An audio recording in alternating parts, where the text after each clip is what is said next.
नमो आदेश। जय श्री महाकाल। आप सभी मित्रों को हमारे चैनल आयुर्वेदा ज्ञान एवं तंत्र मंत्र में सभी मित्रों का तहे दिल से स्वागत करता हूं।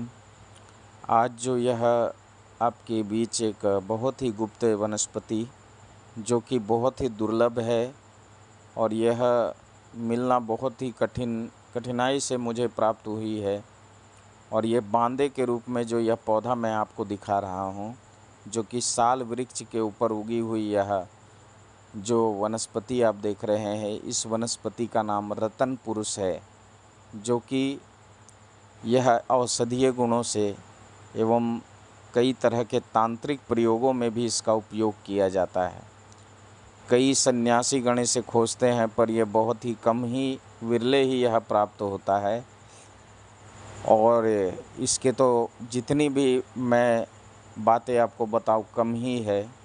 यह रत्न पुरुष का पौधा, सर्वप्रथम इसके कुछ औषधीय प्रयोग बताता हूँ। यह आप देख सकते हैं, यह साल वृक्ष के ऊपर उगी हुई है। तो यह साल वृक्ष का बांदा के रूप में यह हमें प्राप्त हुई है, जो कि ये योग बहुत कम ही जगह मिलता है कि साल वृक्ष के ऊपर इसका पौधा मिले। ये इसका औषधीय प्रयोग कुछ इस प्रकार है, उसके बाद मैं इसके तंत्र का उपयोग बताऊंगा। अगर ये वनस्पति आपको मिल गई तो किसी भी पुरुष की कोई भी समस्या हो, चाहे वह शुक्राणुओं की कमी हो, चाहे नपुंसकता हो, चाहे किसी भी तरह के गुप्त रोग हों, तो यह उसकी रामबाण औषधि है, एकमात्र रामबाण औषधि है।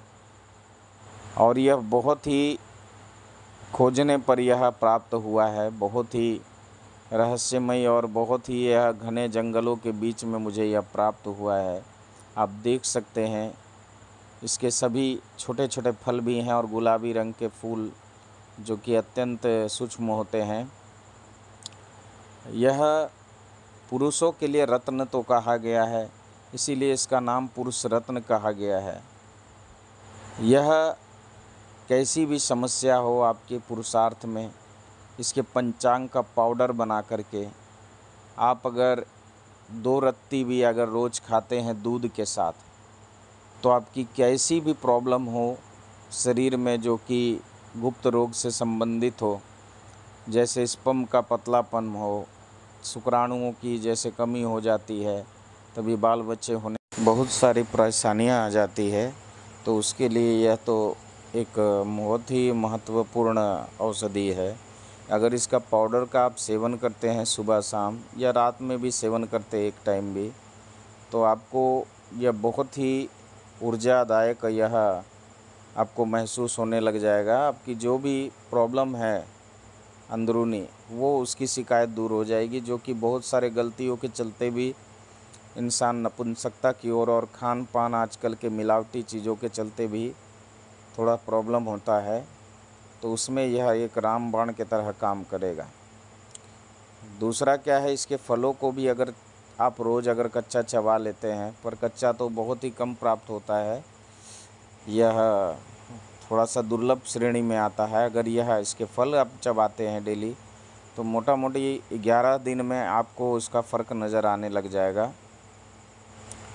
और इसका दूसरा तंत्र में अगर इसका प्रयोग माना जाए, तो हर जगह में कार्य सिद्धि है, तो हम लोग इसका प्रयोग करते हैं, जो कि रवि पुष्य नक्षत्र के दिन इसको अभिमंत्रित करके और तांबे के यंत्र में भी धारण करते हैं। दूसरा, इसका तिलक का भी प्रयोग करते हैं और कमर में भी धारण करवाया जाता है। जो लोगों को नपुंसकता आ गई हो, तो उसमें भी यह कारगर सिद्ध हुआ है।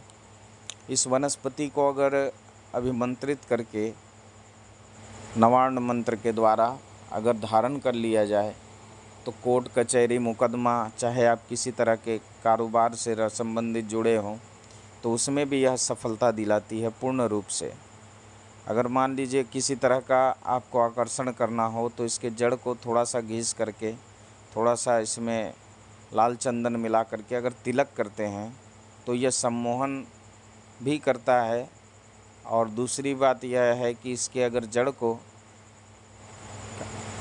अगर मान लीजिए कहीं पर आप गए हों, जैसे किसी के विवाह के हेतु, और वो काम ना बनता हो, जैसे विवाह में बाधा आ रही हो, तो इसको भी अगर पुरुष हैं तो उनके बाएं हाथ में इसको बांध दे, अगर स्त्री है तो इसके फूलों को अगर इकट्ठा करके उसके दाहिने बाजू पर अगर धारण करवा देते हैं तो उसमें यह बहुत ही अच्छा यह इसका रिजल्ट है। आप इसको अगर चाहिए, अगर जिनको भी यह पौधा, तो वो ज़रूर हमसे संपर्क करेंगे, और जिनको इनका बांधा भी चाहिए तो वो भी मुझसे संपर्क करके, जो कि पहले ही मैंने अपने संपर्क सूत्र को डाल रखा है। तो ये आज के लिए आप सबों के बीच में लाया हूँ, देखें और इसका अवश्य लाभ उठाएं। आज के लिए बस इतना ही।